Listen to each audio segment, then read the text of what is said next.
hurricane, a tidal wave.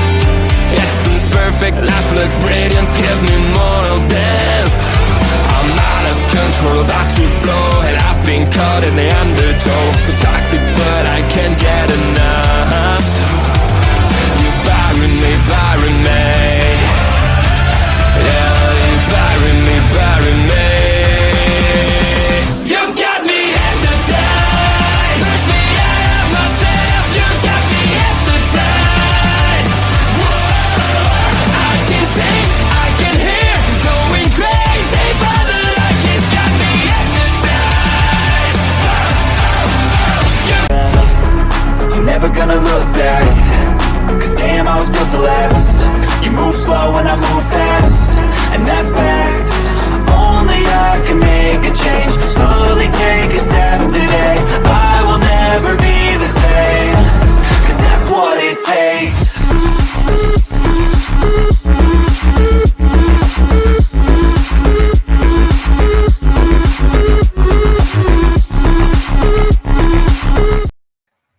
Hello, everyone, and welcome to another edition of Talking Takeover. I am Oled Ed Fries, and I'm joined by the one and only, the natural Astrid Pizarro. Astrid, how you doing?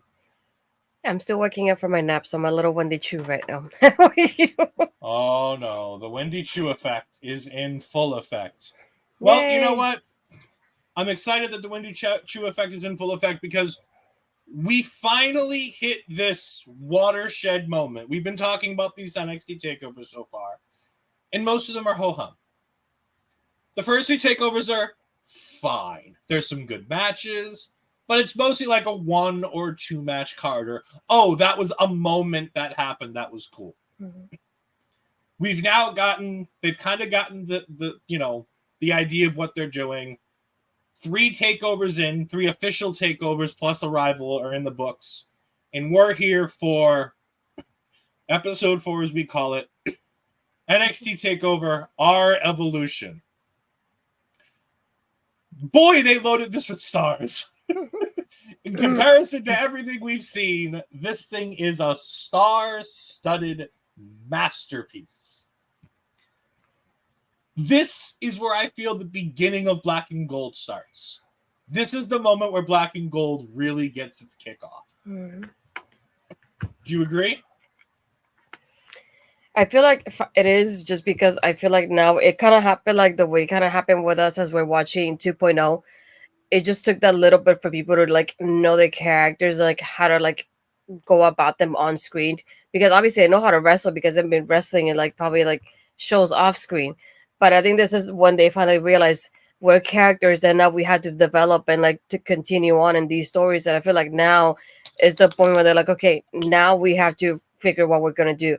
If you're this character, this is what you're going to do next, and that kind of thing. So I feel like now is when they have a little bit more of a roadmap going on. And that's when you start to notice the storylines feel a little bit better in that aspect. So it's like it hits a little bump in the road, kind of like when 2.0 happened, as people start to develop as characters, and now they figure out who they are, so we know what's happening. So I'm like, I had been watching it before. Like I said, I have been watching NXT from before that, but I feel like this is the time when I saw a lot of people more watching it, and I was happy because I could watch it I cannot talk with other people because I didn't have that before. So this is the moment I started to learn more about their backstories from before NXT, because this is my moment that this is when I learned who Sami is. I learned who KO is, and so many people like Balor. I knew a little bit about Balor, but not too much. And my brother will kind of fill in the gaps for me. So this is the moment that I started learning about them from like their time in the indies first before they come over. So it's nice to like learn about them and now see them on screen and keep learning about them from now on. Yeah, and I think this is, as we get here, NXT Arrival was the first live event on the network. February 27th, 2024. We are now moved on. We are December 11th, 2014, not 2024. 2014 was Arrival. We are December 11th, 2014. We are still in Full Sail University, as we will be for all of the NXT takeovers, because we didn't hit the pandemic until after TakeOver ended. Yeah. But We start NXT TakeOver with a debut. A debuting superstar. Hey! Hola, mi gente! HBC Bad Guy here joining me. Thank you. Thank you for joining us. We greatly appreciate it. And the crowd didn't quite know what was going on here. If you don't believe me, we're going to show you the video package afterwards that would have told them who this was. But wait till the moment, because it's like a great song. You know the exact moment where the beat drops because the crowd goes wild. Debut and the opportunity for new superstars to illuminate the future of WWE.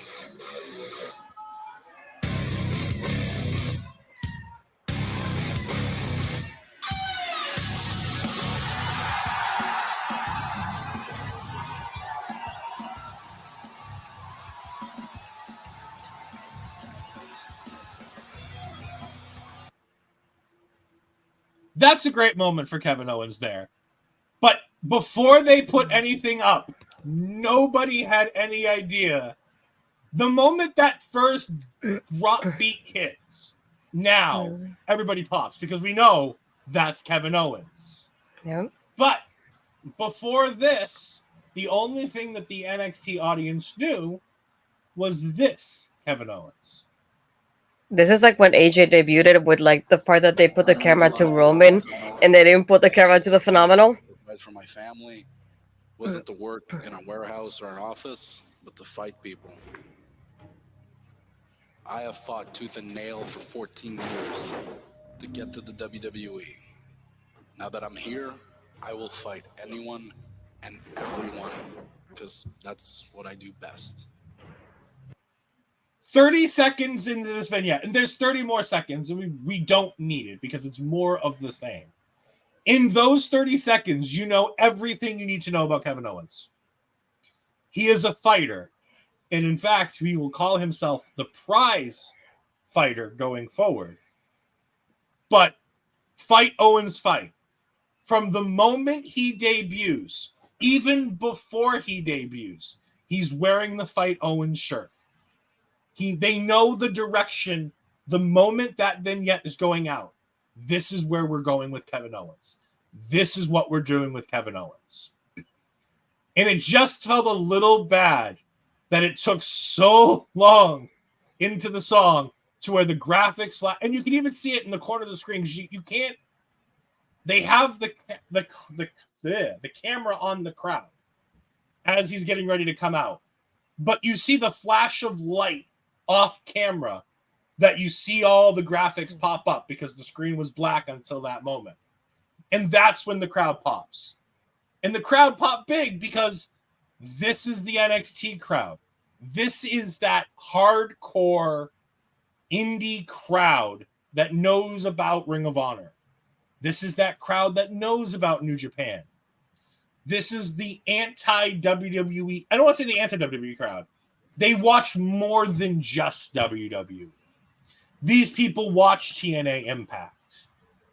These people watch Ring of Honor. These people watch New Japan. They watch independent wrestling. The Florida Loop is in full effect at this point. And it's great to see Kevin Owens come out here. And of course, if somebody's debuting, you know they have to fight CJ Parker. Poor Juice, man. Poor Juice. I feel really bad for him at the beginning and for Sami Callihan. Because when they came into NXT, I was thinking, oh, that's cool. My first thought was when I learned about it, I was like, oh, they're going to reunite Ambrose with Callihan sooner or later.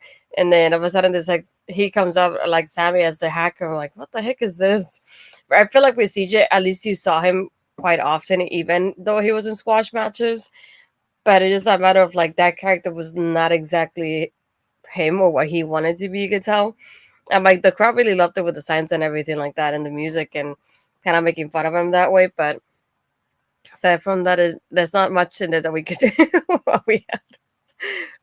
This match goes an enormous 3 minutes and 14 seconds. Extended squash, shall we say. Yes. However, it isn't without notable incidents. CJ Parker hits a palm strike on Kevin Owens that busts Owens' nose. Ouch. Oh, and this is my favorite shot from the entirety of this match.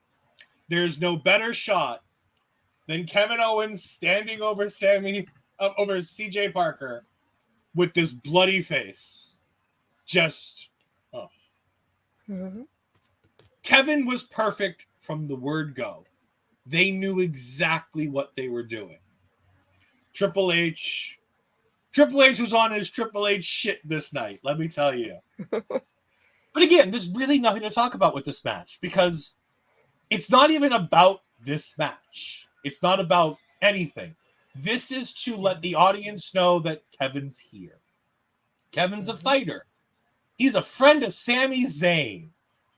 This 3-minute long match is all a promo for later on tonight. Yeah. We'll have a fun game now. Now that these are getting good, we're going to play a fun game with our lovely friend Astrid Pizarro. Astrid, what do you think Dave Meltzer gave for a star rating? And he did rate this match at 3 minutes and 14 seconds, unlike Baron Corbin versus Ty Dillinger later on in the night. Oh What my do God. you think he gave this match? Don't tell me it's like 2 stars. Please Astrid is getting a half a star window either up or down with this to go ahead and get this right. And she's pretty close, 2.25 stars. So she gets this one right. 2.25 stars for Kevin Owens versus CJ Parker. Damn. Like I said, it's good. It's a great debut of a character. It does exactly what it needs to do. But my God, is there nothing to it. We then move on to the Tag Team Championship match. The Lucha Dragons are taking on the Vaudevillains. And I know the Vaudevillains got separated. They didn't do much on the main roster. They've not done much since because they've been separated. Nobody books them together. And the magic is gone. But I adored the Vaudevillains in NXT. I loved them. They were the most despicable shit heels in the most gentlemanly way possible. And that opened to their thing where everything goes, they're timeless Tony Storm before timeless Tony Storm. Yes. Everything goes black and white. And they bring out the vaudevillainy guy with the old school megaphone, the wooden round megaphone that has no electronics to it. And they are the upstanding men of delightful. They have that line thing, and I can't remember it. I can never say it right. But he has speech. So the little guy gives that speech before they come out. Gather around, ladies and gentlemen, and I forgot the rest of it. Yeah. I can tell you that one. If we give me 30 seconds, the Peacock will catch up. Because unfortunately, I do not pay for Peacock Premium Plus, so I get commercials because $7.99 is already way too much for this shit just for WWE. The only thing I use it for is WWE. Well, no, I don't. I use it for more than that. I know it's ladies and gentlemen, gather around, ladies and gentlemen, and I don't know why he says in between. It's like Simon Gotch and Aiden English. Here we go. Yeah. A couple seconds.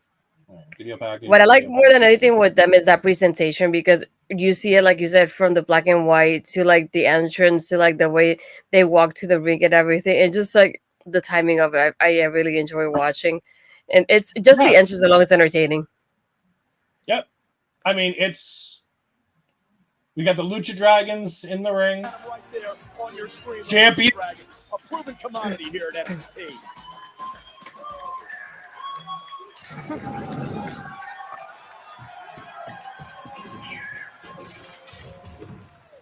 So good. Gather around, everyone, and witness the debonair devastation of such exquisite twisted sophistication. And in English, Simon Gotch, the Vaudevillains.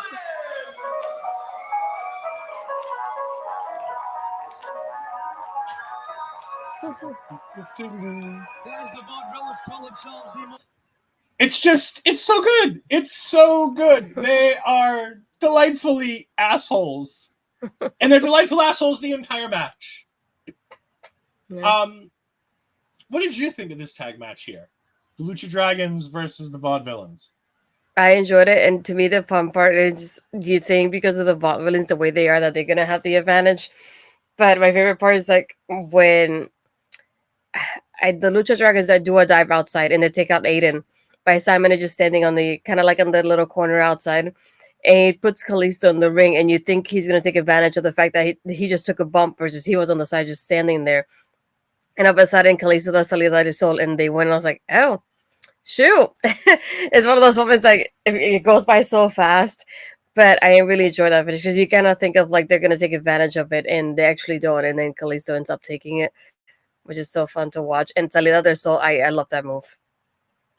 So it's right there. Like I brought it up for the people at home. This finish is so great because it is exactly what you just said. But the part that you miss that's important to this is Aiden English, the illegal man, the man who's not legal in the match, shoves the legal man, Simon Gotch, out of the way so that he takes the offensive move, but his teammate is left unscathed.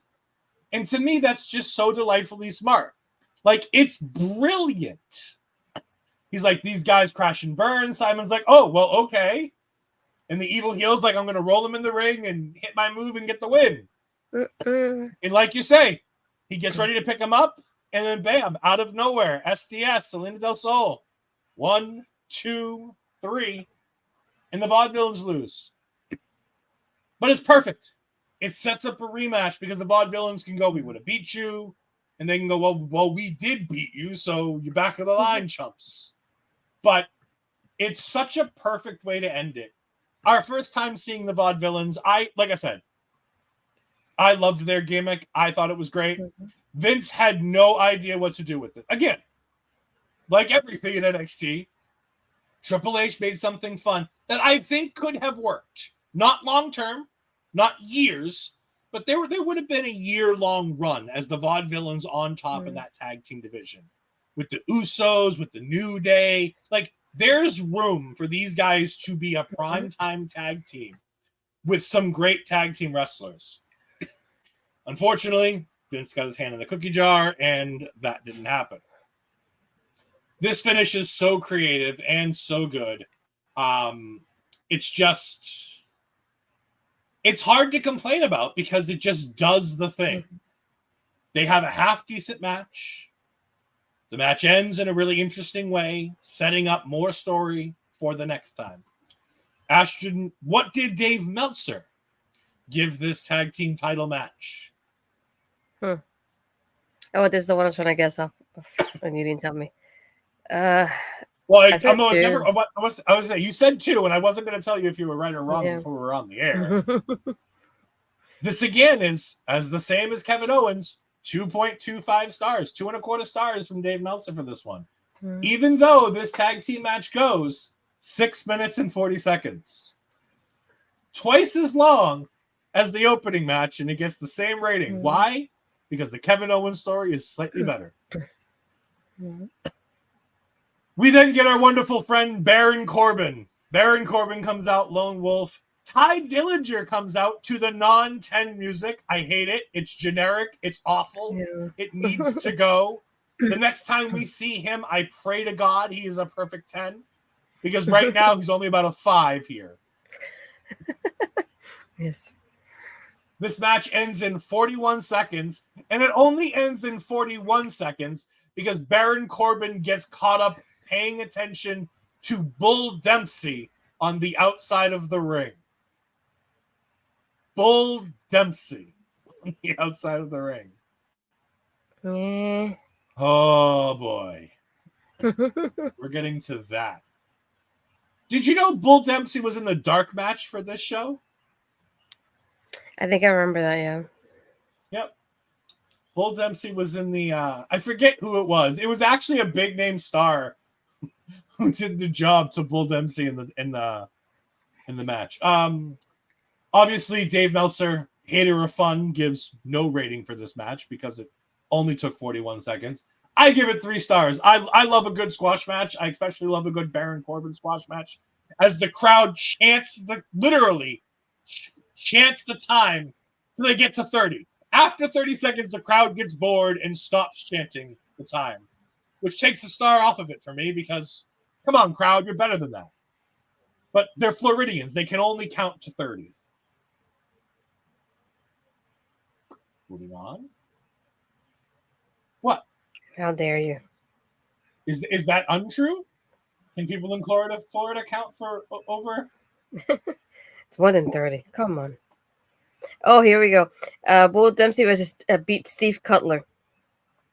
Yeah, NXT regular and big star Steve Cutler. I mean, former TNA World Heavyweight Champion, if you want to be specific, Steve Cutler.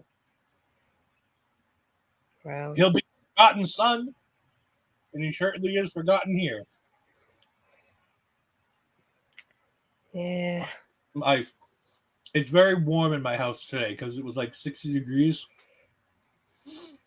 But New England's not used to that already because it's still only May and we're expecting snow.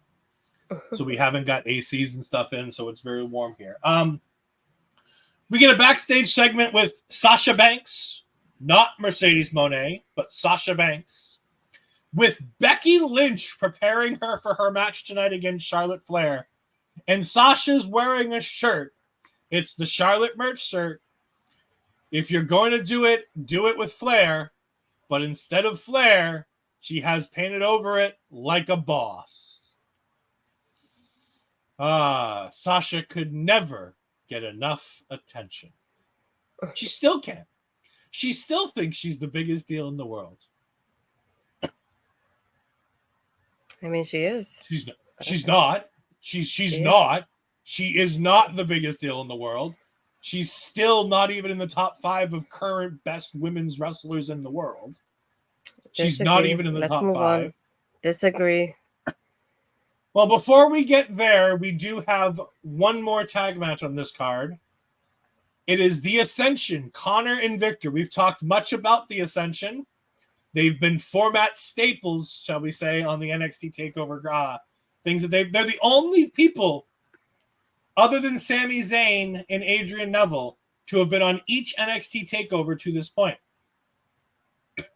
And they take on Hideo Itami, and the man that Hideo Itami has brought to WWE to help him defend himself against the Ascension because he's sick of these 2-on-1s, Finn Balor. Or, if we should put it correctly, in this match, this was the Demon Finn Balor. As yes, it is the first appearance of the Demon in WWE. It was good. I love this tag match. This tag match is great. It gets time. It does everything it needs to do. And by I say it gets time, it gets 11 minutes and 38 seconds. However, in NXT, that was plenty good time because you got to remember, at this point, I think NXT takeovers are still 2 hours. Yeah. Like, these things are quick. This is the third longest match on the card. And no match on this card goes over 25 minutes. Hell, only the main event goes over 20 minutes. These takeovers, the reason why they were so great, they got in, they did the thing, they got out. But the double foot stomp from Balor and Hideo Itami to win this match is great. All the action in this match is great. Seeing the Demon for the first time, it hits that nostalgic nerve when you see it happening. You got the heartbeat music back again for the first time. They don't know it's the Demon. They haven't delved that deeply into it. He's just got all the face paint on. He's crawling around. His entrance alone has the crowd chanting, "This is awesome." And it was just Balor's entrance. Your thoughts? It makes me miss it, though. Yeah, it makes me miss that entrance and the fact that we could just do it like that with the arms too for the entrance. For me, this is special because I went to the tapings before the takeover, so I was there for Balor's debut.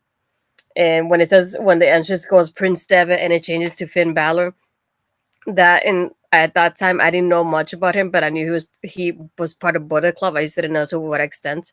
So I was thinking, oh, this is pretty awesome. We get one of the guys from coming from Japan over here and doing something different. And I'm like, that would be awesome to see somebody different that has a different experience than what we've seen here so far. And just the entrance alone, it definitely gave me goosebumps. Like I had no other explanation for that, and I barely knew about Finn Balor at that time. So and Hideo Itami, I can basically say he was like my neighbor because my sisters used to go to the school as one of his children. So I used to see him very often at the graduations and the school events, which is kind of weird to think about, like seeing a wrestler outside in that aspect. But yeah, this is one of those matches like I find it ironic because in storyline, when you think about it, he brings Balor to like help him, but then Balor ends up being the biggest star of the two. So it's just ironic when Oh, you think about it, and like later on. But again, this was one of those like fun matches. And you keep that hot tag on Finn Balor because he's the one really showing off at the end. Hideo has kind of been here a little bit at this point. And he's like, this is his moment to like shine. So it's like, let's give him the hot tag at the end so that way we can make him shine and like have people waiting for him in that anticipation when he steps in the ring for the first time. So this was for me fun to watch in that aspect. And I I having to see it. Like I thought for a moment, I thought I was there for this takeover, but then I realized it was for the debut. That was like I think the taping before this one. yeah. What do you think, Dave Meltzer? Now remember, Dave Meltzer loves all things Japanese pro wrestling. You've got Finn Balor, the leader of the Bullet Club, Prince Oh Devitt, gosh. and Hideo Itami, Kenta Kobashi, in this Mm. match. What did Dave Meltzer? Now remember, he just gave the tag team match before 2.25 stars. Hideo Itami and Finn Balor versus the Ascension. I would say 3. I'm gonna have to tighten Ta-da. up this. I'm gonna have to tighten up this requirement on you. 3.25. There you go. So from now on, you get a quarter star either up or down, but you don't get a half star either. You've only been a quarter star off. In all honesty, it doesn't change the scoring. You would have gotten the same 3 right. But yes, 3.25 stars. He gave it a full star better than the tag team title. I'm in his mind, and you see, I'm thinking like him You for are. a moment. I don't agree with him, but I'm thinking like him. You definitely don't want to keep thinking like him as we start talking about women's wrestling in a few minutes. But before we get to talking about women's wrestling, we have to get to the point where NXT made us all feel sad. We see Corey Graves here. Corey Graves is a new person to the NXT announce team. And he's a new person to the NXT announce team because during the pre-show, Corey Graves told us this. So let's get right to it. Yeah. Since I was a little kid, probably 3 years old, I used to watch wrestling with my dad. All I ever wanted to be was a WWE superstar. So I worked long and hard. I spent 9 years on the independent circuit, traveling around the world, trying to get here until a few years ago, WWE made my dream come true when they gave me a contract. Unfortunately, in this business, injuries are a risk that we face every night. And I've had some bad luck and suffered a few concussions recently, which have led to some ongoing issues. Thankfully, WWE's world-class doctors and the wellness policy have identified these problems and these issues I've been having. And they realized that ultimately my health is the most important thing in the world. So it's for that reason that I'm here to announce that the doctors have suggested that I retire from the ring. So I'm here to officially announce my in-ring retirement. Corey Graves has been out of the ring for almost 10 years now. And there are rumors that Mr. Corey Graves could potentially be coming back to the ring. He has potentially been cleared for an in-ring return should a story develop that he likes enough to lead to a wrestling match. Triple H, I'm just going to throw something at the wall for you here. I want to see Corey Graves versus Pac. I want you to bring back Adrian Neville. Because Lord knows he isn't doing anything important in AEW. He's mostly getting hurt. He's not doing anything over there in the other company that needs to be done. So like all of your other children who are over there that Vince casted away while you weren't in power, you need to bring them back. Bro, you've got Buddy coming back soon once his contract's up. You've got Malachi Black coming back when his contract's up. Rusev's over there. He's waiting for his contract to expire. You can bring him back. You can make these guys as big a stars as they were when you had them in NXT. But if I have one story for Corey Graves, I think it's fitting that his WWE story ends the same place it started, with Adrian Neville. For those that didn't know about Corey's in wrestling career, in ring, he was an NXT Tag Team Champion. More importantly, he was the NXT Tag Team Champions with Adrian Neville when they lost the titles to the Ascension. And I think that would be the perfect place to bring him back, is one more match between him and Neville. And wasn't it?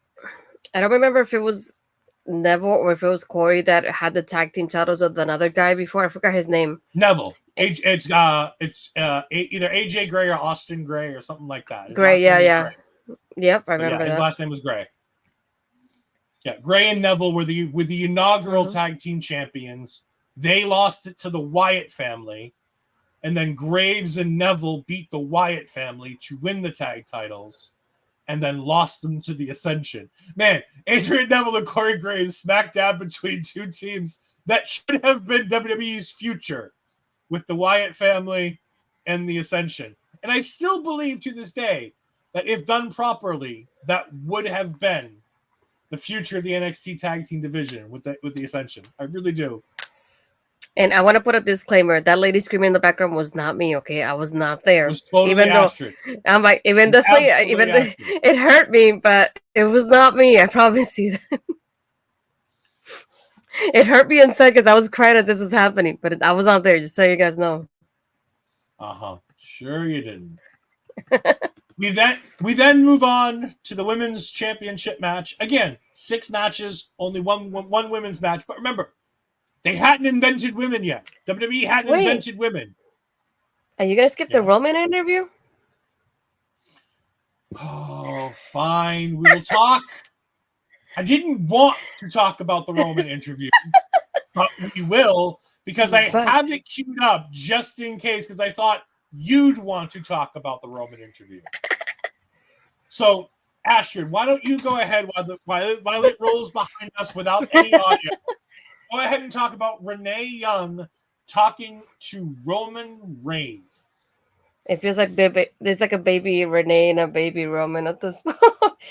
This is just the introduction because he's not even Shield here either. He's wearing something different, so it's not even Shield Roman. It like is him so it's like it's him like introducing himself in a way. Like it just felt, I don't want to say awkward, but it felt kind of weird in that aspect. But just to think about it, I was like, this is the tribal chief, but not yet tribal chief. Oh no. This is not the. It's so awkward. Just because I was gonna say I need people to understand. Like, people talk about how Roman matured. This is how much Roman matured. Listen to the beginning of this interview. By the way, this is Superstar of the Year Roman Reigns. This is post Shield. This is during or after the Shield. I don't know exactly when the Shield breakup happens. Welcome my guest at this time, Roman Reigns. Hey, Roman. So first of all, I have to congratulate you. This past Monday, you were voted in by the WWE Universe at the Slammy Awards to be the Superstar of the Year. I mean, how did that feel for you? Well, thank you. It felt phenomenal. I've done a lot of cool things in the WWE, but being voted WWE Superstar of the Year, hands down, takes the cake. Well, what? Like, seriously, Roman? Like, come on, give me a little bit more passion. Give me a little more fire. You were just voted Superstar of the Year. Like, the acting classes were not there yet, just so you know.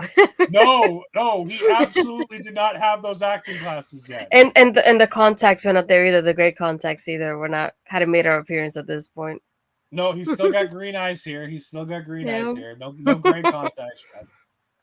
He talks about wanting to be the first NXT superstar to win the World Heavyweight Championship at the time.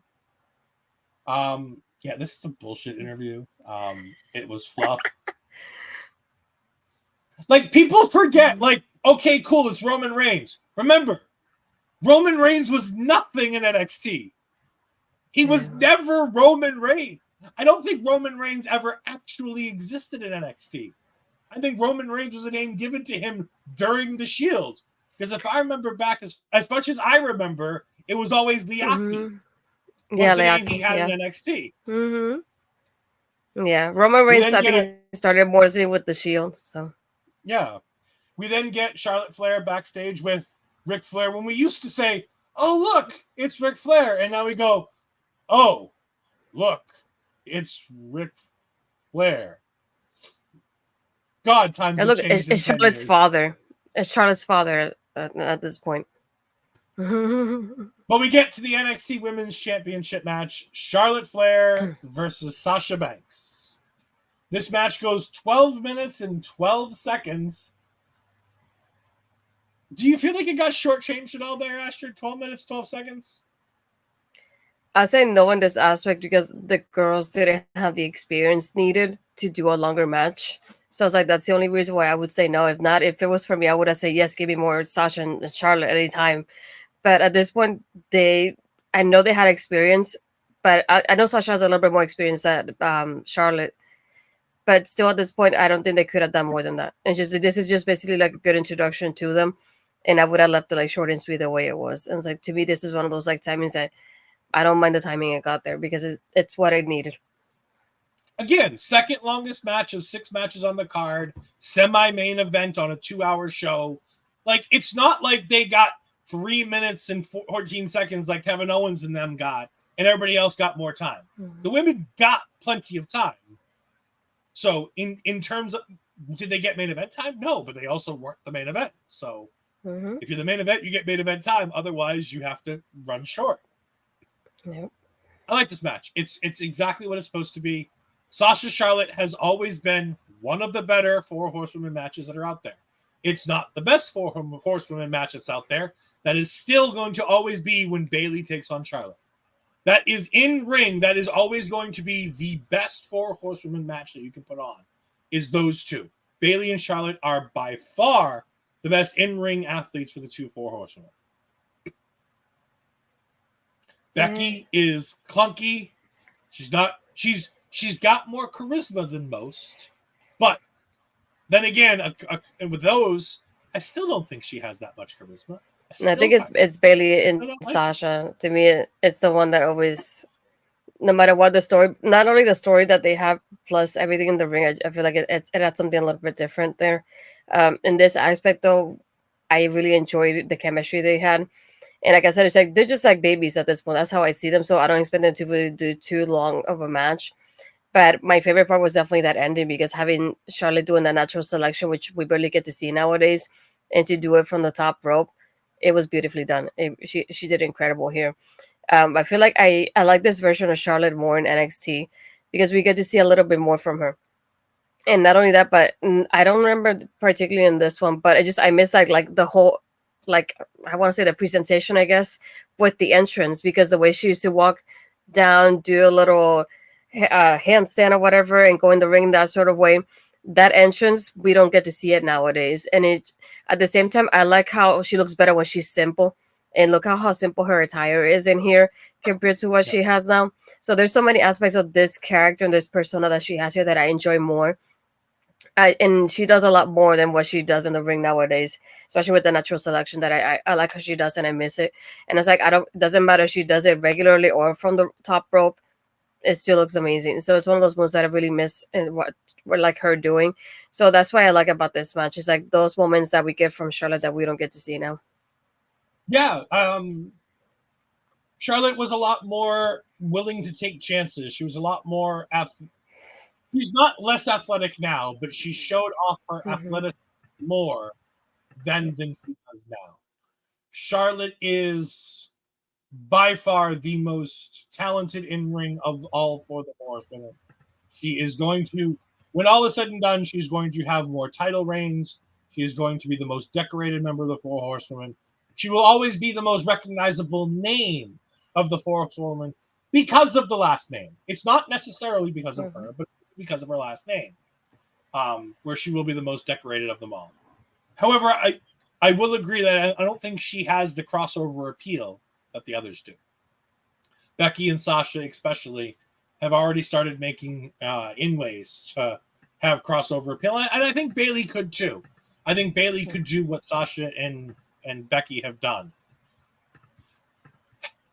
But Charlotte loves to just be a Flair. Like, at the end of the day, Charlotte is what she is, and she ain't going to be anything else other than a Flair. She likes to, wheeling dealing, limousine riding, jet plane flying, kiss stealing, wheeling dealing, son of a bitch. Like, that's who she is, love it or hate it. And she's good at it. She does exactly what she needs to be good at it. I miss babyface Charlotte Flair when you could portray Charlotte Flair as a babyface and people actually bought in. Because try as they might, they can't tell a story to save their life where they're going to cheer for Charlotte. And you want to know how I know they can't do it? Because they couldn't get people to cheer for Charlotte against Ronda Rousey. If you wanted to get Charlotte over as a babyface, all you had to do was book her against Ronda Rousey. However, that was not the case. And then this our Astrid here. What do you think Dave Meltzer, the man who hates women, has to say? And if you don't believe me, just look at his women's star ratings compared to men's matches and star ratings. I guarantee you this man hates women. I think recently the highest one we've seen was Tiffany, Bailey, and Naomi. I think that's the most recent one. I think it's 3.5 or 4.5 or something like that. No, Tony versus, what was Tony's last title match at AEW? It was Tony versus who at the pay-per-view? The one we just had. I know. Now I'm blacking out. Yeah, I don't watch Deanna? It could have been Deanna. No, Thunder Rosa. Yeah. It was Thunder Rosa at the pay-per-view. He gave that, I think, 4.5. And he gave 4.5 to Rhea versus Becky as well from WrestleMania. But I don't remember the girls that had either 3.5 or 4.5. I knew there was a half in there somewhere. But that was for Tiffany, Bailey, and Naomi. So imagine 4.25 for those girls in France.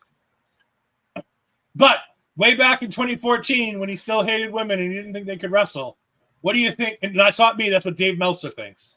And trust me, the star rating definitely helps push that together. I think so. I would do 1 star. Okay, well, it's way better than that. 3.5. This is easily a 4.5. Like, this is a 4.25 star match here. Like, this is really good. And the reason why I say it's obvious that he hates women is wait till you see what he gives the main event. Speaking of the main event, we're here. Sami Zayn versus Adrian Neville. Sami can't win the big one. That is what's being portrayed throughout all of the video packages they show before this. They show Sami losing over and over and over and over and over again. He can't beat Cesaro. He can't win the title. He can't win the Fatal 4-Way match. He loses another match for the championship on NXT television. And in this match, he puts his career on the line against Adrian Neville's championship. And Adrian Neville says, no, Sami, I won't let you do that. I don't want to be responsible for ending the career of Sami Zayn. It's not like, no, Sami, I love you. I don't want you to put your career on the line. It's, I don't want to be known as the guy who killed Sami Zayn's career. That arrogant, the bastard Pac is starting to make its way to the surface here. And I love it. But we get through this match, and it's a long one. 23 minutes and some odd seconds of this match, and it's worth every penny. It's worth every moment. It's worth every second. But this is where things start to go funky for Sami Zayn. He goes ahead and hits the T-bone, tries to get the T-bone exploder. Neville gets the pin. 1, 2, bam. Oh, sorry. Thought I was portraying this thing on the screen. Oh no! Neville's hit the head of the referee. What do you do, Sami? Now, what should Sami do? He has no killer instinct. He should just go take out Adrian Neville, right? That's what Sami should do, right? No. Sami goes and checks on the referee. Because Sami's a good guy. And Neville almost gets a win out of it. Neville gets frustrated. We fast forward.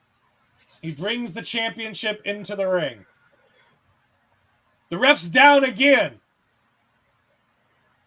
Because, of course, the referee's down again. This referee can't stay up. And then we get this.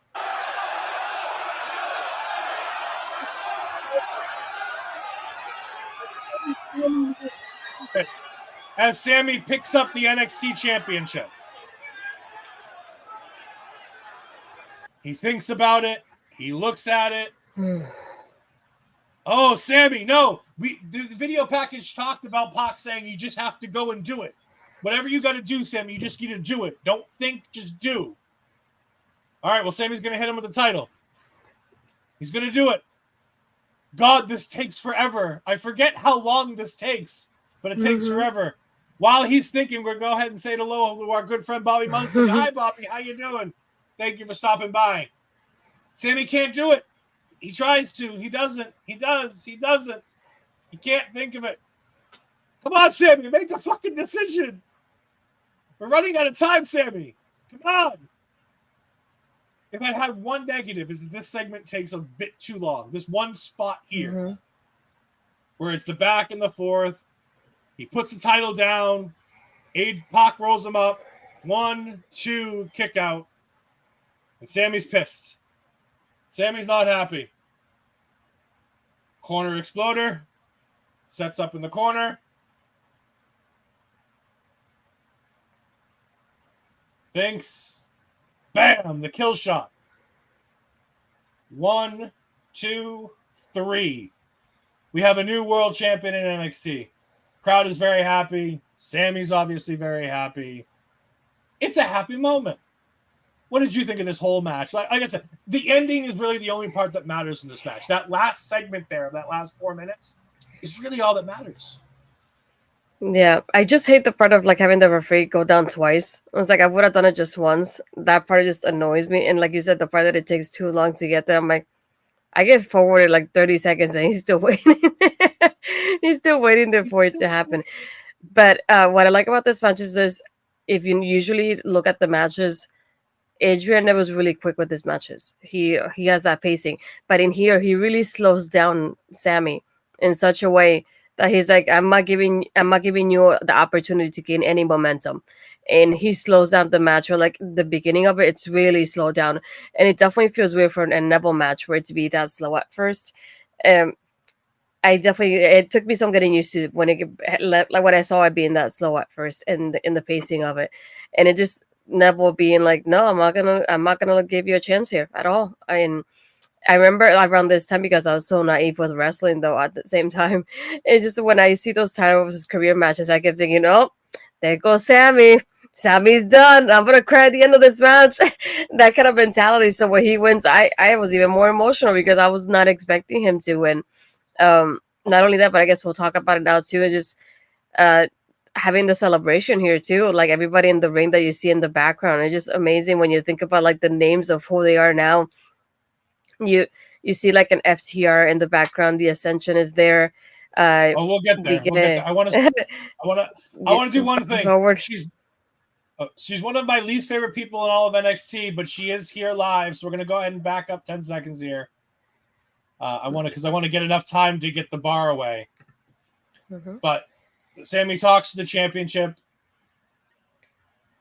Izzy, front row crying, because of course she is. She can't stop crying. It's not Sasha who made her cry. It's that Izzy just can't not cry at wrestling matches. But we get I forgot the name. American Alpha. I was like, it's not Alpha Academy. American Alpha's there. Academy, yeah. FCR is in the background there too. I think Enzo and Cass is in the back, and you get I think it was Carmella in the background there too. And there's so many other people that you think like, look at Dana Brooke, like that's the Dana Brooke that is not Dana Brooke. That's the original Dana Brooke. That's not Ash by Elegance. That's the original Dana Brooke that disappeared and they replaced with somebody else. But little by little, we get so many people joining in, and I love that. I think it reminds me a lot of that celebration that Rhea had when she won at the end too. Enzo Look at Carmella of course, there. everybody's on the outside, but it's Kevin Owens coming to the inside of the ring, hugging his best friend.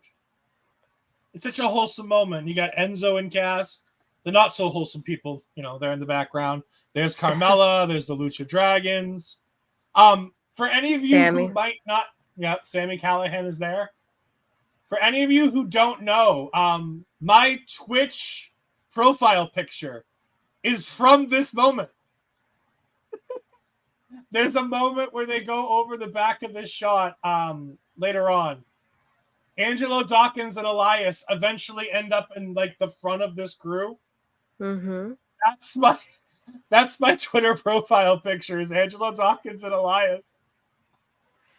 And that's a baby Elias too. It's not even that's Elias. Baby Elias. He's in a suit and tie. He's got the beard. He's not even debuted yet.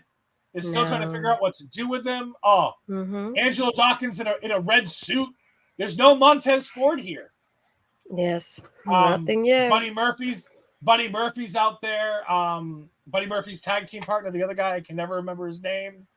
Murphy, Blake and Murphy. Blake and Wesley Murphy. Blake. Yes, Blake and Murphy. Charlotte's out there in her ring gear. Pat Patterson's in the ring. Oni Lorcan's out there. People carrying him around. Everybody's happy. Itami's out there. Everybody's happy for Sami. It's a great moment. And this thing goes on again forever. Yeah. One of the best moments of this, though, is Neville gets up. He's been sitting in the corner this entire time. And Neville gets up. And there's this moment where Sami's like, all right, I'll put the title down. I want a handshake. I want respect. Yeah. And everybody thinks Neville turns heel because watch, Neville's like, no, fuck you. Kick the hand away. And he gives him a big hug. Because we didn't know it yet, but after this match, Neville will be headed to the main roster because we're getting ready to start 205 Live. But again, that's not even the last moment of this. We keep going. They put Sami up on his shoulders one more time. Everybody starts to leave the ring. Sami celebrates some more. They do a fourth replay of the finish of the match because we need to see it a fourth time that we've forgotten that Sami Zayn has won the NXT championship. Oh, and this was from Bobby. Apparently, while waiting, you have enough time to say hello to me and have a cup of tea. I do because Sami Zayn milked this shit for all he's worth because I don't think Sami Zayn ever thought anything else was going to happen. I think Sami thought this might be the biggest moment in his WWE career. Because as we all know, this was a Vince McMahon run company. And Sami's not a Vince McMahon guy. He is absolutely 1,000% a Triple H guy. But he's not the kind of guy that Vince would have taken under his wing. He's not the kind of guy that Vince would have pushed. He's too small. He works too hard. He doesn't have the build or the look that Vince would have liked at that time, especially in 2014. Remember, people on the top of the company in 2014, you're talking about Randy Orton. You're talking about Edge. You're talking about John Cena. You're talking about Batista. Like big dudes with big attitudes or big muscles. And all Sami did is had big charisma, but he didn't have any of the rest. And on top of that, he's an indie guy. None of the guys we mentioned were guys who did it outside of WWE. They were all homegrown-ish kind of people. They had limited independent experience until then. People think that the bug in the corner is something that happens because of Gargano and Ciampa. People are wrong. It starts way before Gargano and Ciampa. We're going to go ahead and throw the audio on. It's been an honor to share this with you guys. What a night. Corner, everybody can turn off their TV. They have the little thing, the copyright logo's in there. Kevin and Sami are hugging one more time. All right, show's over. Let's all go home, right? You know what? Oh, it's still playing. We'll let it slide 5 more seconds. It's not like anything important is going to happen, right? Nothing earth-shattering will happen. Nothing. No. All right. There it is. The heel turn. The reason why you have the match in the beginning of the show. Mm-hmm.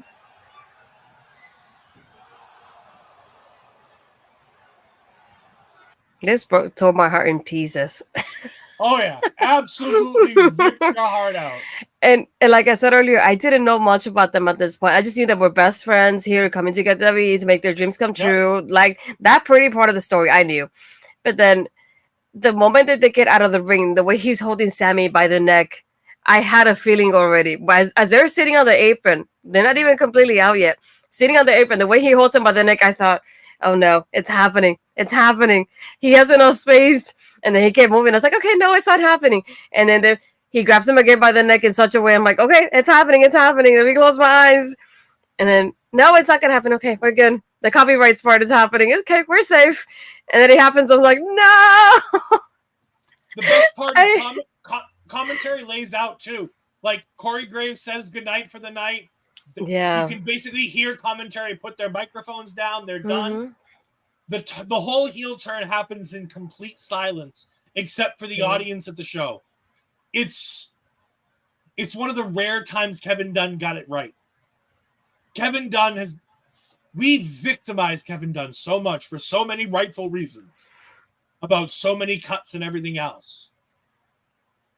And if you need any idea, go look at the TikTok between the Sami Zayn match in Montreal against Chad Gable on Raw and the little camera cuts they have for that entire entrance versus the camera cuts when he comes back to Montreal to face Roman at Elimination Chamber, and the camera cuts 20 plus times on his entrance alone. Oh yeah. Kevin Dunn did it right here. It gave you those feels like you felt like they just accidentally left the camera rolling and they just didn't hit the button. And then all of a sudden, Owens turns heel and changes the landscape of NXT forever. But before we get to how that changes the landscape forever, what did Dave Meltzer give Sami Zayn versus Adrian Neville? Now remember, I will tell you, between 2011 and CM Punk versus John Cena at Money in the Bank and Andrade versus Johnny Gargano, there are 0 5-star matches for any WWE programming in that entire gap. Damn. So I would say 3? 4.75. I'm glad I was off on that one. He thought there was something missing to make this a perfect 5-star match. I don't know what he thought was missing. I don't subscribe. I'm not paying $12 for a gimmick on our show to find out what he thought was missing. I think the only time I would do like just a quarter of it, it will be just that moment that spot at the end took too long. But the timing of it, I was like, aside from that, I wouldn't. There's no reason why I would take up points for this. No, only that. This match is in my mind 5 stars. It has to be 5 stars. There's literally, other than the spot with Sami trying to figure it out takes too long, but the crowd is into it the entire time. Like, I'm annoyed watching it because I'm trying to play it on YouTube, and I know that YouTube's going to kill me if I play too much of this all at once. So it's tough to do on YouTube. But watching the match back, again, I think it takes too long, but it was perfect. This entire card, the entire takeover, from the moment it goes on the air to the moment it goes off the air actually, is 1 hour, 59 minutes. They had 6 matches. Well, they had 5 matches and a squash match. They had 4 real matches and 2 squash matches. But even then, nothing really felt too short because that's what Baron Corbin matches were supposed to be. That's what Kevin Owens should have done to somebody like CJ Parker. I thought this is still in my mind one of the top 10 takeovers of all time. It is the first great takeover. It is the last takeover in 2014, and I believe it's the last takeover in that year span, because I think the next takeover takes place NXT Rival. I believe that's WrestleMania weekend, isn't it?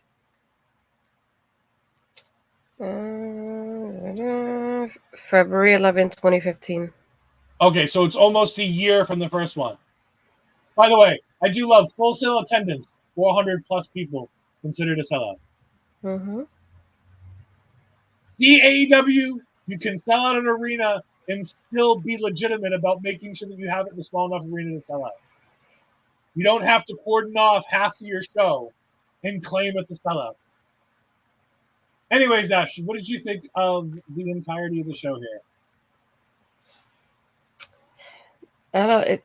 It feels like a lot of it was like pretty positive for me. I think it's just, like I said, it's just those moments like we see people develop a little bit more, and having Balor here and Sasha and Charlotte feels like the beginning of that evolution and everything happening. So overall, it's like I like this one's probably the best so far out of the takeovers that we had, because just it feels like I know people a little bit more, so I get to enjoy it more. Yeah, we don't have to do any Where Are They Now. Sorry, I was taking a drink of water. Because we already know where the Lucha Dragons are. We've already talked about where CJ Parker is. Kevin Owens is on the main roster doing great things at WWE ever since he debuted. Sami Zayn is still on the roster doing great things since he debuted. Pac is in AEW doing not much of anything now. Hasn't done much of anything his entire time there. Hopefully he'll be back in WWE sooner rather than later, because Death Triangle certainly hasn't worked out for him at all over there. Let's see. Sasha and Charlotte, like we know exactly what's going on with them. Charlotte is out on injury, but one of the greatest women's wrestlers of this generation. Sasha is widely considered one of the most influential crossover stars that women's wrestling has ever had, with the limited role that she's had in The Mandalorian that she's overly praised for, because she does very little in that role, but because it's a Disney Plus project, we have to heap massive amounts of praise for very little work. But, you know, it is what it is. Right. Now in AEW, look, I'm a Bostonian, and I can't stand that woman. You're a hater. Can't Move on. stand her. Move on. Cannot stand her. I've had 2 meetings with her that I did not like. She comes off very abrasive in real life to me. The 2 times that I've met her, not a fan. Astrid, you've got a big week coming up. We did tonight. You just had Jasmine Allure's interview debut on Body Slam last week. You had a debut today on your own YouTube channel. Tell the people where they can find all the good content that you've got that's happened, and even some content coming up. I mean, you said it already. The Emily J interviews on my YouTube channel now. The Jasmine Allure one is on the Body Slam one. Working on the next one, so we'll see what happens there. I don't have anybody yet, so I can't even drop any hints on that one. But go watch both of them, give it a thumbs up, and if you can get, leave a comment there. I received so many nice comments on that, on both of them so far, so it's pretty nice to see. Aside from that, again, you can find me tomorrow doing taking over, talking about NXT. No, we're taking over, takeover. That's what it is. Yeah. And Wednesday, I'm going to be doing the Greg Sherry show. So if you go back to his YouTube channel, everything will be there when we go live. I'm trying to think of what else. I don't think I have anything else, but I know I'm going to get interviewed by Tom Talks Rubbish soon. So once I know what's live, I'll let everybody know about that one. And I think that's it for now. That's all I can think about. I mean, since she won't plug herself, I'll make sure I continue to plug herself. Okay. If you're on the WWE shop and you're looking for merch, you go to WWEshop.com. Make sure you scan this link instead of going to WWEshop.com. You pay the same great prices. You get the same great deals. But if you use this code, you go ahead and kick a little bit back to Astrid. And she's going to need every penny as she gets ready to go to Vegas for WrestleMania 41. And she's already booked her hotel. She's already getting there. She's got her hotel set up. Next thing is plane flights, and then she's got to get media access, which she's absolutely going to get. It's going to be great. If you want to dress like Astrid, make sure you go to For Your Wear and go ahead and get her shirt. This shirt's right here. You can go to the website there, or just scan the QR code and you can look as fantastic as Mel. Or even Mike the Ref. If you're built like me, you can look like Mike the Ref, showing off the Astrid merch. You can go ahead and do either of those two things. So definitely go ahead and do those. For me, it's pretty simple. I don't do a whole hell of a lot these days. You can find me on Twitter at edfries12584. You can find me on the Twitch at twitch.tv/edfries2002, where you now know that my Twitter my Twitch profile is actually Elias. It's not me. It's Elias. And a little bit of Angelo Dawkins. But no, you can find us, like she said, tomorrow with Taking Over. We go ahead and review NXT television on a weekly basis. On Wednesday, you can go ahead and catch me and my other tag team partner, Andre C., as we're going to be doing Marvel Talk. We are recapping the final 3 episodes, Tolerance is Extinction, the 3-part finale, and it's been wild. If you haven't seen X-Men 97, please take the next 2 days, watch the episodes so you can watch the finale with us. The last 2 episodes have had what the fuck cliffhangers. Last week's is one of the most iconic comic shots from the Fatal Attractions comic. It is one of the things that have been teased in comic book movies about the X-Men for years, and they finally had the balls to do it. It's one of the greatest moments in comics history. X-Men 97 has been one of it is right now in my top 5 of all-time Marvel productions, period. Not movies, not Disney Plus. Period productions. It's up there with the Endgames and the Infinity Wars and Black Panther. It's that good. It is worth watching. It is fantastic. They've already been signed on for a season 2 and 3. However, the creator, Vaudevillains, has unfortunately not been brought back. So hopefully Marvel will rethink this after seeing all the positive press that it's gotten and bring Bo back. Hashtag bring back Bo. But you can catch that tomorrow night, Wednesday night, 10 p.m. But for myself, for the Astrid Pizarro, we'll see you next time, hopefully next week, talking NXT rival. Goodbye. I'm never gonna look back, 'cause damn, I was built to last. You move slow and I move fast, and that's